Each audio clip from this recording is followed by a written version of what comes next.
こんにちは、フリーアナウンサーの小林七重です。本日は来年1月に迫ったダカールラリー2021に参戦する日野チーム菅原の皆さんにたっぷりお話を伺ってまいりたいと思います。選手の皆さん、どうぞよろしくお願いいたします。よろしくお願いします。それではお一人ずつ簡単に自己紹介をお願いいたします。はい、チーム代表兼ドライバーの菅原照人です。よろしくお願いします。ナビゲーターをしています染宮弘和です。よろしくお願いします。メカニックの望月裕二です。よろしくお願いします。さあ、次回の大会が日野自動車として30回目の参戦になるわけなんですが、準備はいかがでしたか、菅原さん。ずっとね、91年からずっとこのラリー、日野としてね、参加をしてきて、よし、30周年だっていうところで、実はもうレース帰ってきた時からちょっとコロナのね、話題が、ふつふつって出てきていて、そうですよね。はい、時間が経つにつれ、徐々にレースどころじゃないっていうようなね、状況になってきたので、今までってもうこのダカーレースがあるんだよ、開催されるんだよっていうのを前提に準備をスタートしてたんですけど、今年の場合やっぱり一番準備で大事な時期になる大体4月ぐらいのね、時から日本でも緊急事態宣言でしたし、それこそレースどころじゃないっていうところからスタートしたので、まずこの30周年の大会にね、チームとしてその参戦ができると皆さんに発表できたのも、多くの方々にね支えられてこれたところもあるので、今までとねやっぱり出ますよっていうところの実感が全然違います。ですよね。コロナ禍で全然変わったことってありますか？まず整備をすることすらできないっていう状態だったので、そこから車の準備を始めていったんですけど、例年ですと夏にシルクウェイラリーだとか海外の方でテストレースをやってるんですけど、逆にそういったレースができない状況下だったので、なんつうのかな、車にしっかり時間を避けられたっていう部分は結構あって、今、10月なので7月からじっくりこの車をね来年のレースに向けて熟成できたっていうのは、なんでしょう、今まで結構時間のない中でバタバタってやってたのをじっくりここをもうちょいこうしたいなっていうところがね、この車にしっかりできたので、そういう意味ではより完成度の高い車ができたかなっていうふうには思います。排気量10リッター以下のですね、12連覇という期待がかかっていますが、大丈夫でしょうか？10リッター以下っていうのはね、我々ずっとここ最近、無敵の状態で勝たせていただいてるんですけど、やっぱりそうは言っても他のチームも何とかしてやろうという気持ちでやってきてるので、そう簡単なもんでもないんですよ。ただ我々そこにとどまらずにね、もっともっと上を目指そうというので、大排気量のトラックと一緒にね戦っていける車チームっていうことで、今掲げてるのがやっぱり車だけ良くしてもダメだよっていうところもあるので、まず人とね、人とはチームを含めるんですけど、チーム力と、車と、あとは経験値っていうこの3つをねしっかり三拍子揃ったチームを作らないと、今のね、もっともっと上位というところは狙えないぞということがあるので、そういった意味ではかなり車の方は今までずっと準備ができてきたので、チーム特にやっぱり経験というのは出てもらわないといけないので、特に今僕の経験だけどんどん積み重なってきて、チームっていうのはかなり若返ってねいろいろやってるところがあるので、今ここに上院のメンバーなんか去年と前回10年大会から一緒にやってもらってるので、彼らにもともとポテンシャルが非常に高いので、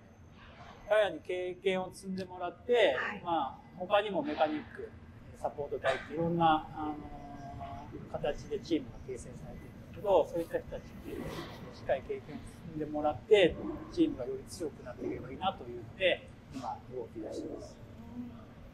せっかくなのでクルーのお二人にもお話を伺いたいと思います。染宮さん、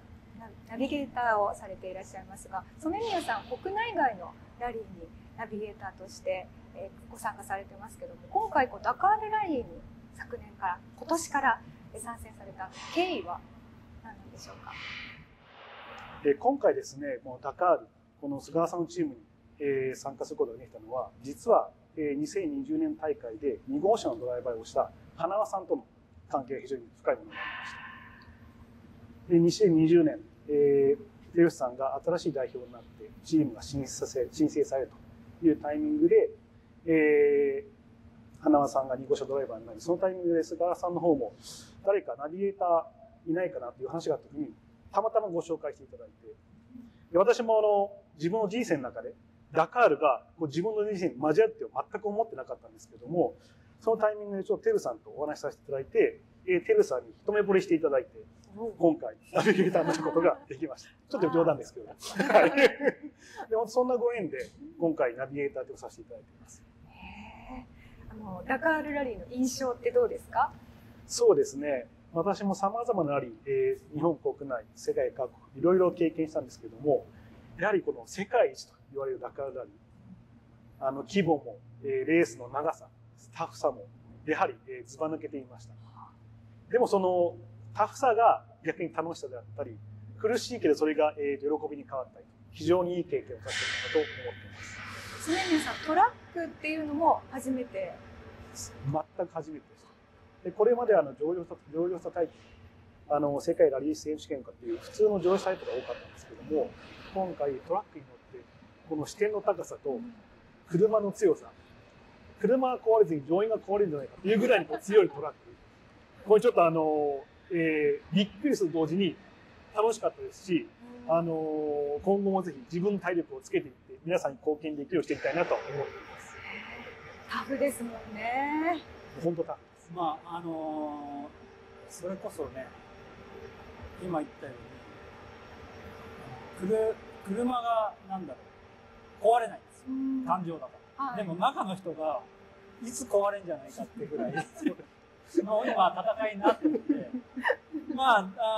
びっくりすると思いますよ、普通のね乗用車から来られる。なんて世界で、映像で見てると結構気持ちよさそうに走ってるんですよ、この子は。あれ嘘ですか？はい。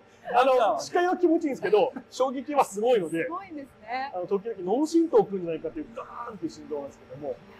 それが病みつきになります。そうなんですね。菅原さんはレーサーの目線から見てのナビゲーターの染宮さんってどうですか？いや、彼言った通り、まさに一目惚れというか、最初じゃないですよ。これ間違いない話。見た時に一目惚れしたわけなんです。そういう趣味です。いろいろね、レース。準備段階から別のレース、去年のシルクウェイラリーって4月のレースから彼一緒にやらせてもらうんですけども、やっぱりこのナビゲーターって、なんでしょう。わかりやすくて頭良くないとなかなかできないもので、で、起点というか臨機応変というか、いうところがすごく、できるというところに、一目惚れしてまして、もう彼しかいない。で、なおかつ、今までって、ナビゲーションをするには、コマズっていうルートブックっていう紙を渡されるんです。で、それを、前日に渡されるの予習ができたんですね。前日にナビゲーターが一生懸命。ただ、新しいルール、今年の大会からそれが朝方急に渡されるようになって、よりナビゲーターの潜在能力が重要になってきてるので、そういう意味で言うと、なんでしょう、ちゃんと臨機応変に、くるっと頭が切り替えられるようなタイプの人じゃないともうついていけないようなシステムになってくるので、もう本当に助かってるというか、これからもっと力出してもらっていけないんですけど。ですね。はい。その判断力にかかってるわけですよね。そうなんです。僕もずっとナビゲーターやらせてもらっていて、それからドライバーって形でこのレースやらせてもらってるんですけど、なんていうのかな、常に頭の中にここじゃなかったかもっていうシチュエーションを頭に入れていかないと、急にそこで間違った途端に間違ったからどうしろって言われても出てこないんですよ。はい。そういうことがしっかり裏のコンピューターで動けるかどうかっていうのがすごく大事なので、まあ、それができる。日野チーム菅原の頭脳ですね。できそうな顔してますけど、内心いつもヒヤヒヤしてます。表向きは平然と。でもちゃんと大丈夫。最初やっぱ慣れてない時は、そういうシチュエーションが来て、あれってとこもあったんですけど、慣れてくるにつれて、大丈夫。あそこでこうやってたから、ここでこうでこうでっていう組み立てがパッとできるので、そういう臨機応変な、頭っていうのは、このナビゲーターってすごく要求されるので。重要なポジションなんですね。はい、もう勝つための本当に一つのチームの財産です。頑張ります。さあ、そしてメカニックの望月さんにもお話を伺いたいと思います。望月さんは日野自動車の社員でいらっしゃるんですよね。ダカールに参戦した経緯を教えてください。僕はですね、この2018年からこのチームに合流させていただいて、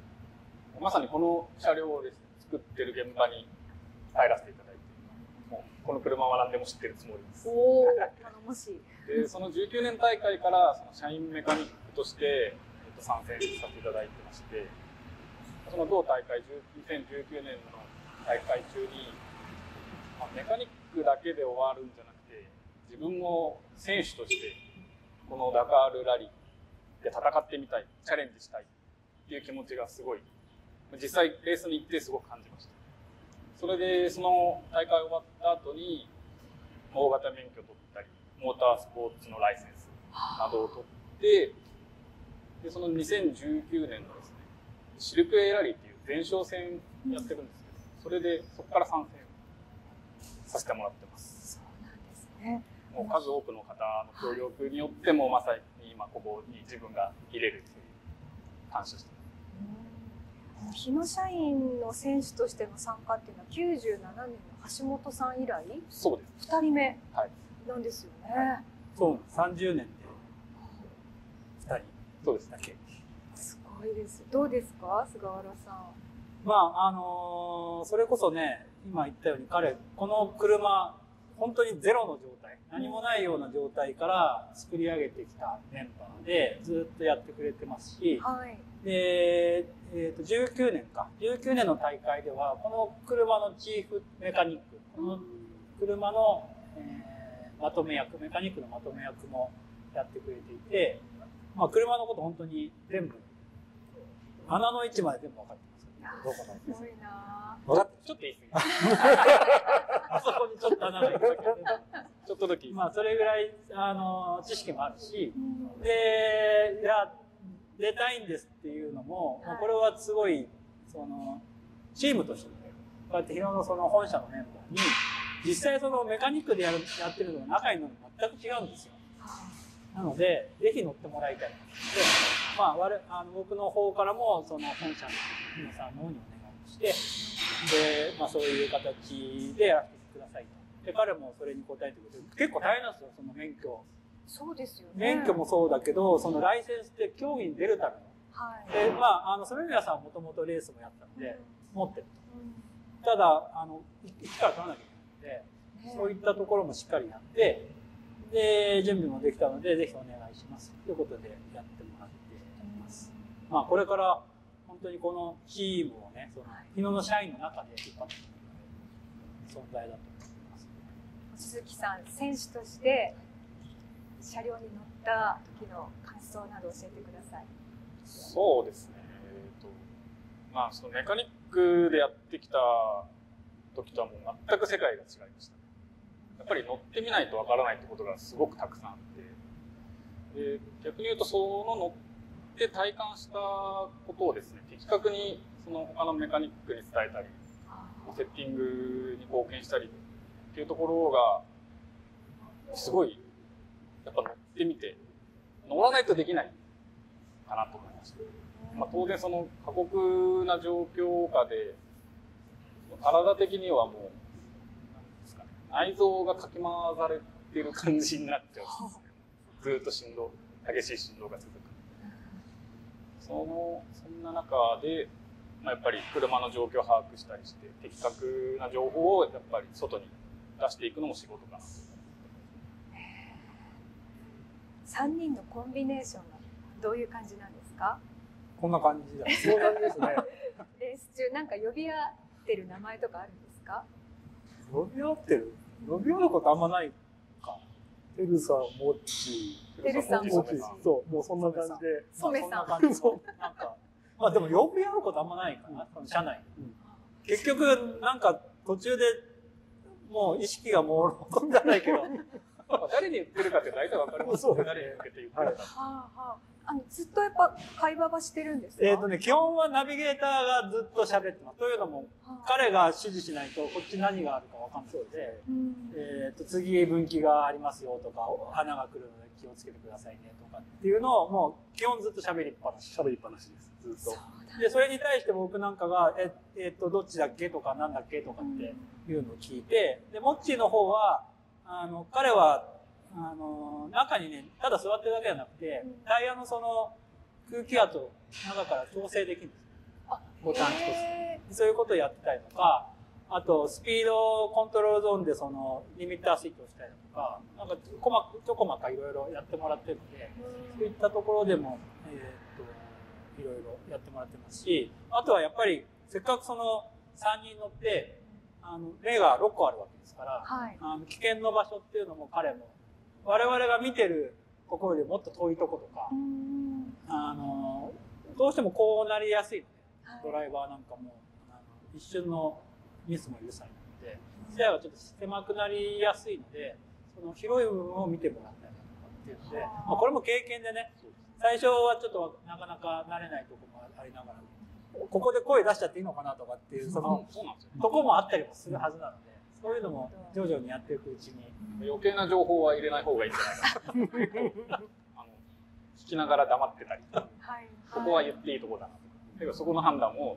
やっぱ経験していかないとなかなか難しいところです。そうですよね。前回から開催がサウジアラビアになりましたよね。結構砂漠のコースが多いのかなっていうイメージがあるんですけど、どうですか？いやね、地獄みたいな。ね。そうですね。全然、多分そのイメージがみんな持っていて、綺麗な砂漠のね。多分彼らもそう思ってた。そう思ってましたね。思ってました。最初の4日間ぐらい、航海沿いをずっと行くんですけど、もう地獄でした。岩場がこう多くて、ずっと振動をひたすらガタガタガタガタガタ。で特にこの1日の最後を使い切って最後の残り5分の1になった瞬間にさらにガタガタがひどいところとかっていうのが連続すると3人揃ってマジかよみたいなまだこれかみたいなところが、ね、ずっと続くので、なんていうのかな、地平線が一応見えるわけじゃないですか、あんまり遠くじゃないですよ。そのガタガタしてるからちょっと山があったり、あそこの丘を越えて山を越えたらまた綺麗な平らな道が来るんじゃないかなっていう想像をして終わるだろうと思ってやっと越えてもまた同じ風景が地平線まで続いてるみたいな。これはね、言葉で言って、彼らにもずっと説明してるけど、現場に行かないとその本当の凄さが分かんないという。ね。楽しいですよ本当に。まさに絵に描いたような地獄ですよね。その言葉に絵に描いておよそ2週間ですよね。今回13日間という。それが続くわけじゃないですか。でも、実は僕は大体分かってた。まあサウジアラビア初めてだったんですけど、その地形的なところは分かってたので、やっぱり序盤のその3日4日の道が悪いっていうのは、もうイメージはできてたんですよ。で、砂漠に行くと、ものすごく気持ちいいというか快適に。やっぱりそうなんですね。砂もクッションになりますし、なんかもう本当に波の上に乗ってるような感じの、本当に気持ちよく走れるので、それは分かってたんで、あれですけど、多分彼らはこれが2週間続くのかっていう恐怖でしかなかった。ゾッとしたんですね。でもそのね、砂漠が出てきたら砂漠が出てきたで、またイメージしてたもっと違う、もうこんなもう崖みたいなところだったりとか、ジェットコースターみたいなので、最初は逆に大変なんですけど楽しかったです。おおすげえっていうペルさん運転のジェットコースターに乗ってるっていう雰囲気を味わいながら、でも本当にタフな、この先どうなるんだろう、上まで行ってガタンな瞬間、こんな高さがあるんだとか。本当高いですよ。100メーターとか。下は本当に車ちっちゃくなってるぐらい。じゃあ何十メーターっていう感何じの。十メーターレベルじゃないですよ。100とか下手したら回るぐらいな感じだと思う。タイヤが回んなくなったりとかっていうのは。砂に埋まったらなりますけど、今年埋まなかったみたいね。埋まってないです。染宮さんナビゲーターされてますけど、砂漠なんてその道もわからないというか、どうやって進んでいくんですか？これがですね、私の力ですと言いたいんですが、実はやはりいろんな車がもう前に走ってるんですね。でその轍を見ながら、ある意味カンニングができればです。この轍が正しいのか、持ってる情報、機械が表示する情報、轍含めて、これが本当に合ってるのかどうか、この方向合ってるねっていうのを、こう3つの情報を総合しながら進んでいくっていうことをしています。でもちろん本当に、やっぱいろんな形があって、その避け方がみんな様々なので、この避け方した時にこっち行った後はどう戻ればいいんだってもちろん考えてますけども、基本は大きくあの方向間違いないところで、あっちもとこっち戻ろうかっていうのをやりながら、自分の中でも試行錯誤しながらやるっていうような感じで進んでました。頭の中ですごい計算をしてくれていないと、こっちは勝手なとこ行くんですよ。はい、要は走りやすいというか、嫌なとこ行きたくないので、だから彼が本当は行きたい方向じゃない方向とかに僕が行っちゃうんですよ。それは仕方ないんですよ、そっちが走りやすい。で、それを今ちょっと、本当はこっちの方行かなきゃいけないんで、左にずれてんだなっていうのを全部彼の頭の中で計算してくれて、次のところでもうちょっと右に寄った方がいいよとか。修正をかけてくれるんですね。そうです。はい。いや休息日みたいなのもあるんですよね。1日だけね。1日だけ。いや、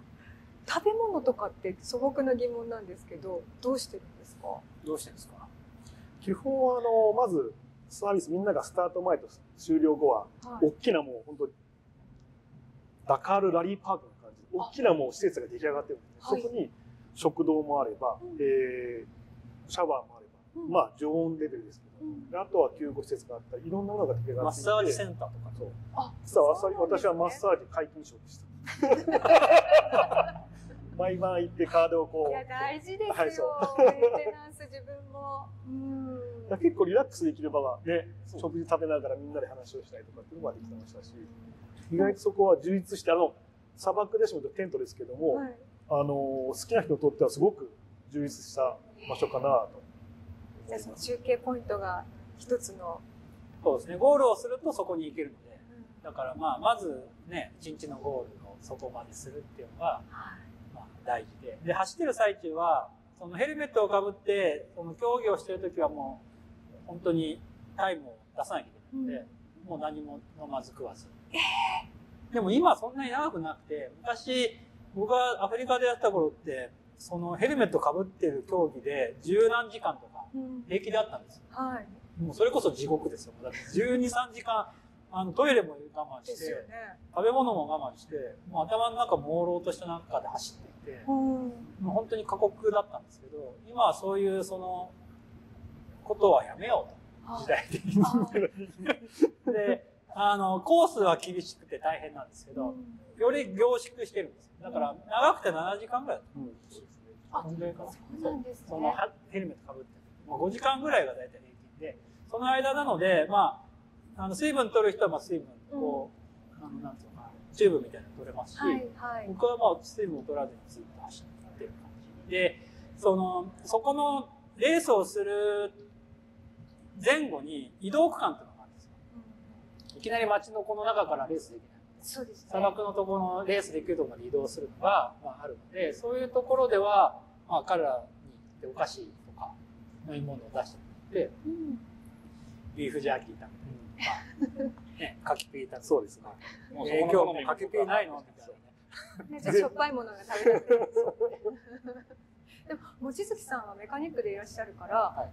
お休みできないんじゃないですか。どうですか？でも戻ってから全部整備するわけじゃない。もう選手になってからはさすがにちょっとそれやると本当に体を壊してしまうので、ある程度寝れる時間を確保しつつ、少し手出して、指示をそうですね、整備する感じです。だから夜通し自分が整備するってことは今はないです。昔はやってましたけど。まあ、彼とは別のそのメカニックが、現場の方のメカニックがいて、でそのメンバーが夜整備をしてくれるので、まあ彼も彼でまあいろいろ心配事もあるからやってはくれるんですけど、寝るのもその体休めるのも仕事です、そういううまくその辺をコントロールしやってもらいます。乗る位置っていうのはどういう風になってるんですか？真ん中にモッチーが乗ってる感じで、左ハンドルなので、僕が左側にいてっていう感じですね。あ、そうなんですね。で、その皆さんが右端で。たまにモッチーの手握っちゃう。そうです。ちょうど私のシフトのところに。ドキですね。いや、それが近いですよ。あ、でもそうですよね。あとでなんか乗ったりしてみたらわかります。こんぐらいも近い。あれって。染宮さんとは腕組んでます。そう。ちょうどこの席近いので、こうやっていつもこう、振られるときは一緒になってこうやって仲良く振られてます。でも、望月さん一番こう、負荷かかるんじゃないですか？真ん中だと。でも、どうなんですか？いや、真ん中の方が揺れないんです。あ、そっか、そうなんですね。この横揺れが、あ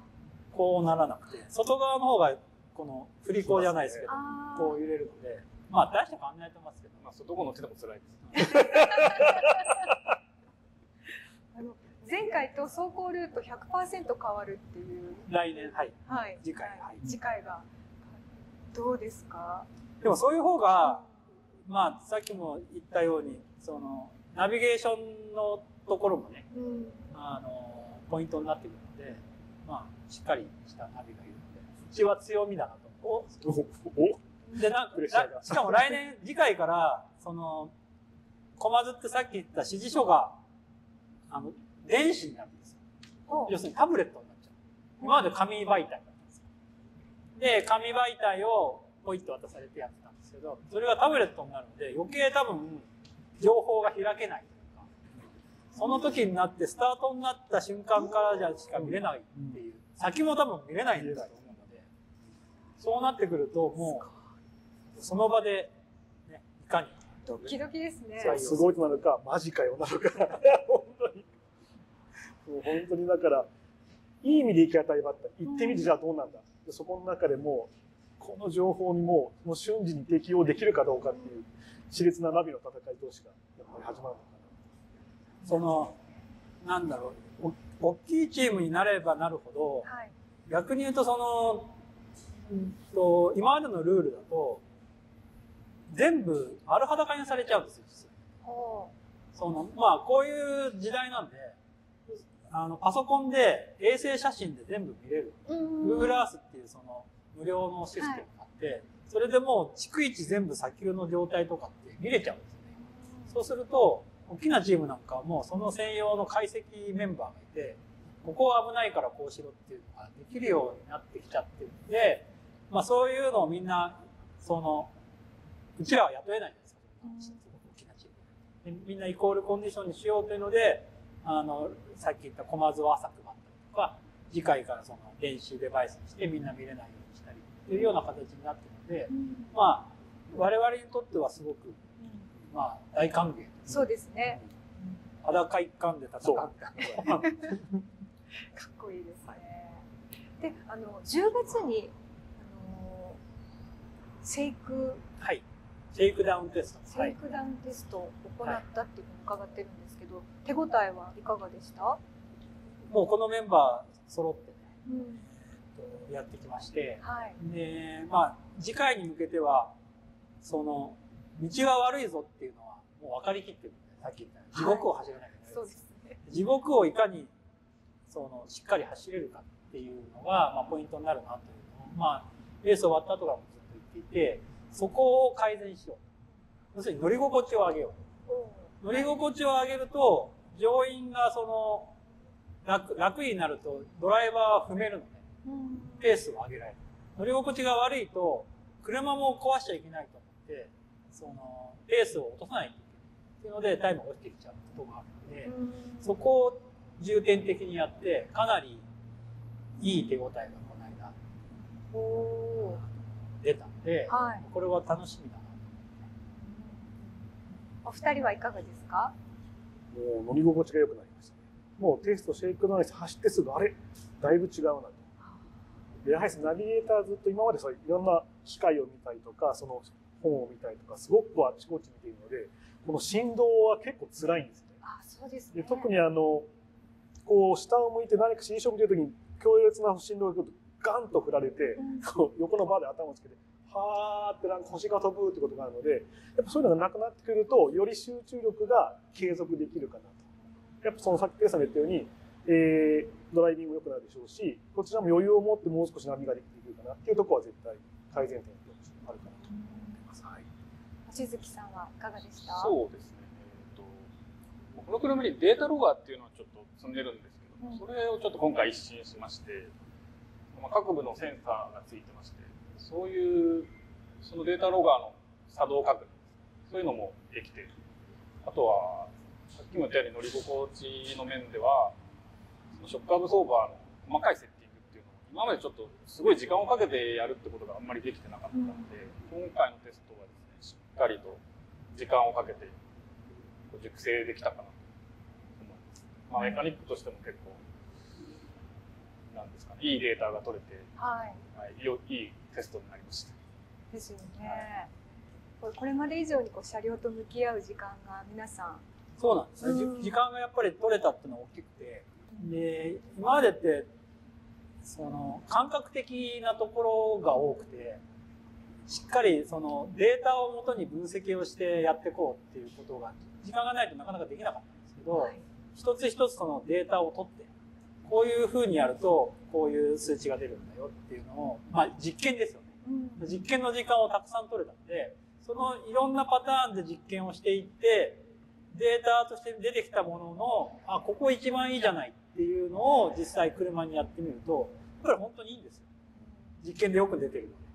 だからそれがすごくじっくりできたのが大きくて、やっぱりそういう一つ一つやっていくことが大事だなっていうのを感じました。そうですね。すごく期待ができそうですよね。あっという間にお時間が経ってしまって楽しかったんですけども、最後に皆さんから次回の大会に向けての意気込みを一人ずつお願いしたいと思います。まずは望月さんから。私からです。はい、お願いします。意気込みですね。もちろんですね、例年通り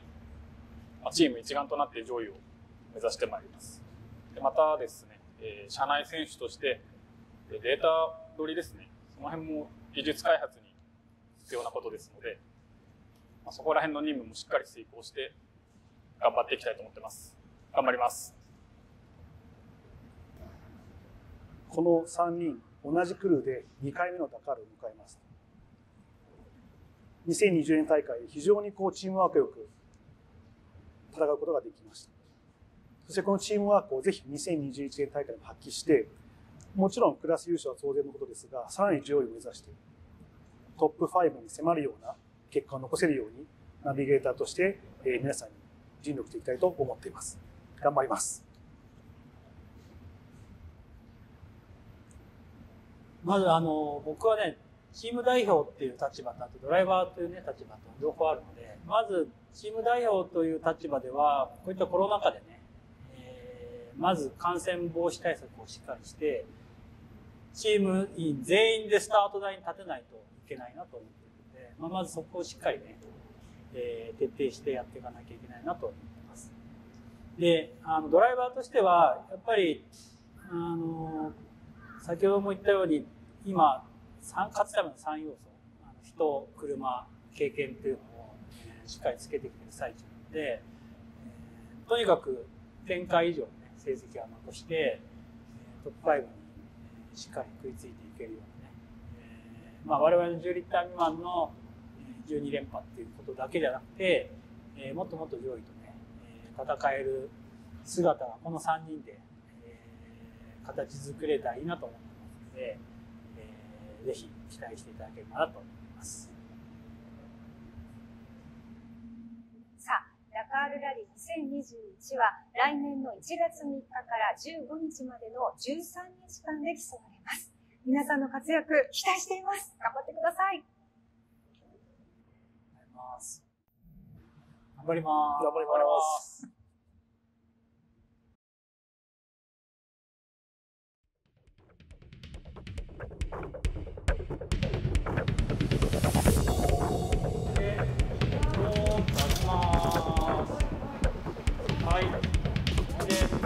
なんです